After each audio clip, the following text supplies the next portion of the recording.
이번 주에 기획재정부를 비롯한 6개 부처 장관 후보자에 대한 인사청문회가 열립니다. 우리나라 경제가 불황형 수출에서 벗어나고 상저하고의 조짐을 나타내는 등 조금씩 회복세를 보이고 있습니다.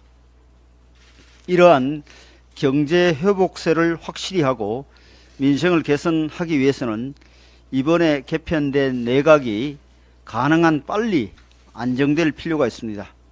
이를 위해 민주당의 협조를 부탁드립니다. 이번 청문회만큼은 후보자들에 대한 묻지마 폭로와 무책임한 인신공격에서 벗어나 심도 있는 정책 청문회가 될 수 있기를 바랍니다. 이번 주에는 또한 내년도 예산안을 처리하는 과제가 국회에 주어져 있습니다. 현재 여야 사이에 이견이 있는 상황이지만 정부 예산 편성권의 기본을 침해하지 않는 범위에서 절충을 이루고 당의 이익이 아닌 국익의 관점에서 20일에 합의 처리할 수 있기를 바랍니다. 여야가 오직 국민만 보고 가는 한 주가 되었으면 좋겠습니다. 윤석열 대통령의 네덜란드 국빈 방문을 계기로 성사된 ASML과 삼성전자 간의 R&D 센터 설립 프로젝트에 대해 민주당이 이는 2021년에 이루어진 화성시 경기도와의 업무 협약에 기초한 것이라며 윤석열 대통령이 만든 성과가 아니라라는 허위 논평을 내놓았습니다. 이에 대해 대통령실이 야당이 언급한 투자 프로젝트는 교육장비지원센터 설립에 관한 것이라며 첨단 반도체 제조 공정을 공동 개발하는 이번 프로젝트는 기존의 프로젝트와 전혀 다른 것이라고 반박하고 나서니 민주당은 해당 논평을 삭제했습니다. 윤석열 대통령이 아무리 뛰어난 외교 성과를 올려도 민주당이 결코 정당한 평가를 하지 않으리라는 것을 알고 있지만 팩트 체크조차 하지 않고 비난에 급급한 것은 공당으로서의 기본 자세가 안 되어 있는 것입니다. 정쟁은 국경 앞에서 멈추는 것이라지만 민주당은 오히려 외교 분야에서 더욱 이념적 협소함과 편향성을 보이며 정쟁을 부추기고 있습니다.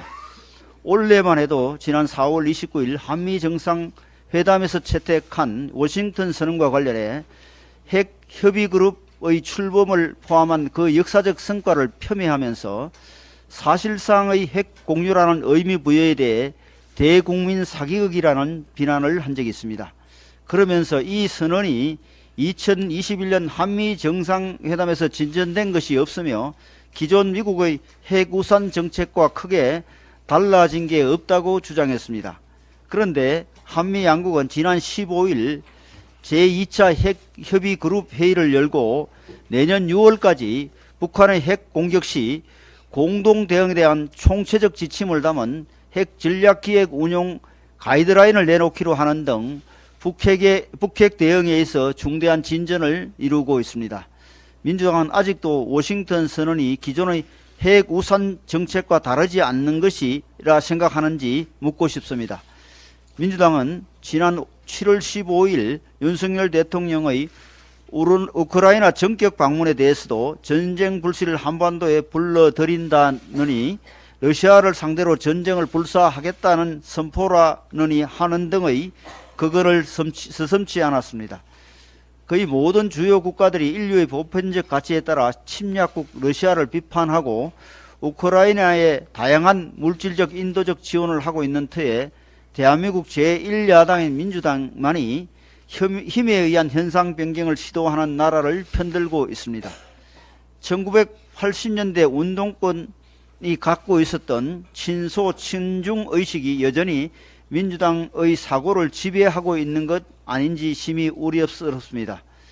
그와 같은 시대착오적 인식 세계에다 이제 팩트 체크마저 하지 않고 함부로 비난을 일삼으니 G7에 근접한 나라의 책임 있는 제1야당이라고 할 수 없습니다. 대통령이 외교 성과를 내면 조금이라도 인정해 주는 것, 그게 그렇게 어려운 일입니까? 비대위 체제로의 전환을 결정하고 난 이후 다양한 후보군들이 언론을 통해 거론되고 있습니다. 거론되는 분들 모두 훌륭한 인품과 충분한 능력을 갖추고 있는 후보들입니다. 좋은 혁신은 치열한 고민과 토론이라는 산고를 겪어야 하는 만큼 최대한 많은 의견을 듣고 숙고하며 당원과 국민의 눈높이에 맞는 비대위원장을 모시도록 하겠습니다. 이런 상황에서 민주당에서는 우리 당의 혁신 노력을 정당 민주주의 후퇴이자 반개혁이라고 폄하하는 한편 친민주당 성향을 비롯한 대부분의 언론에서 우리 당과 비교해 혁신 의지가 없는 민주당 지도부를 비판하는 것에 발끈하며 언론사 논설 의원들의 생각이 과거에 머물러 있다고 비판했습니다. 정당이 언론과 논설위원들을 공개적으로 저격하며 가르치려 드는 것은 우리 정치사에서 드문 일입니다. 지금 국민들께서는 21대 국회에서 보인 실망스러운 모습을 양당이 어떻게 반성하고 바꿔갈 것인지에 주목하고 계십니다.